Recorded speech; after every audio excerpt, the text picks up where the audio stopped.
Communicating online.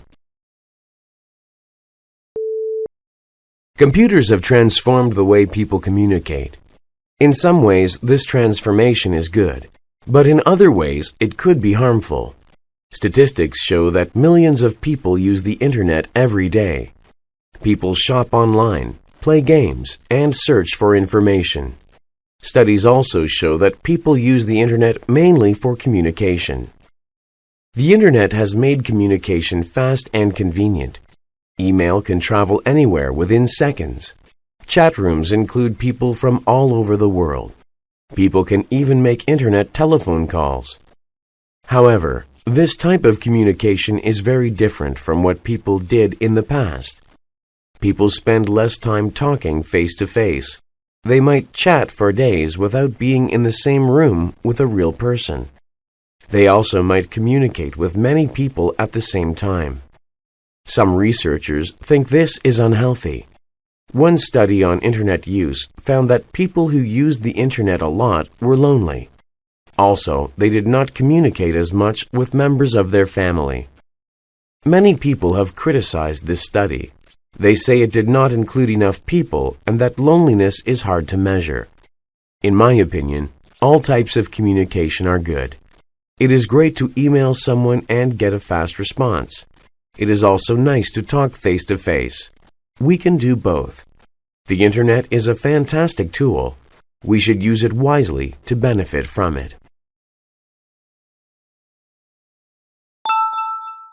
Science for girls. Hi, my name is Sandy. Welcome to physics, my favorite class. Although there are 30 students in our class, only 6 of us are girls. Most of my friends don't like science as much as I do. They are convinced that science and mathematics are boys' subjects.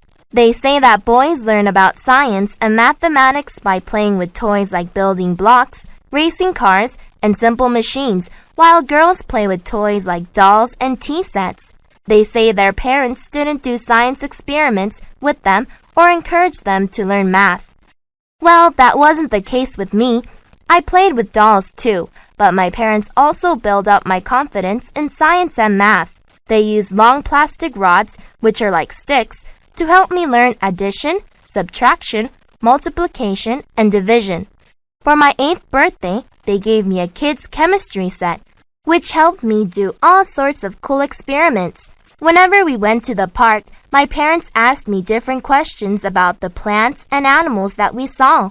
When we got home, we looked up the answers together.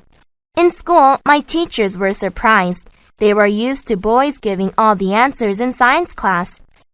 They were impressed with my science exam scores. I have lots of confidence in myself. I know that boys are not smarter than girls in science and math classes. I just wish I could convince my friends.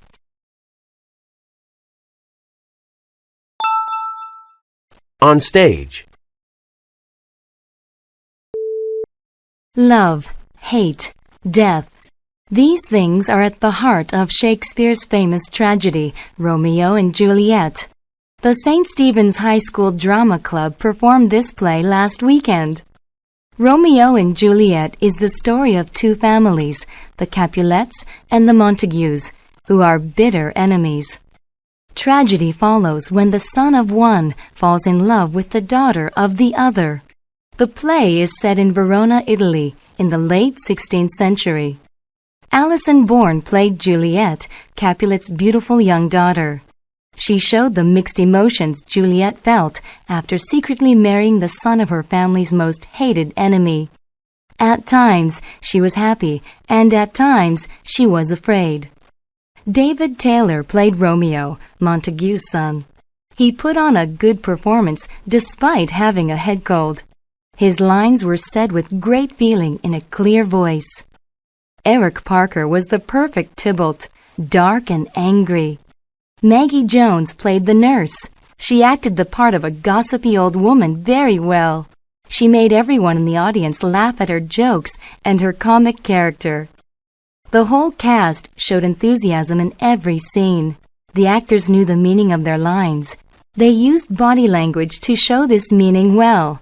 The stage lights were sometimes too bright or too dim, but the sword fights looked very real, and the costumes were wonderful.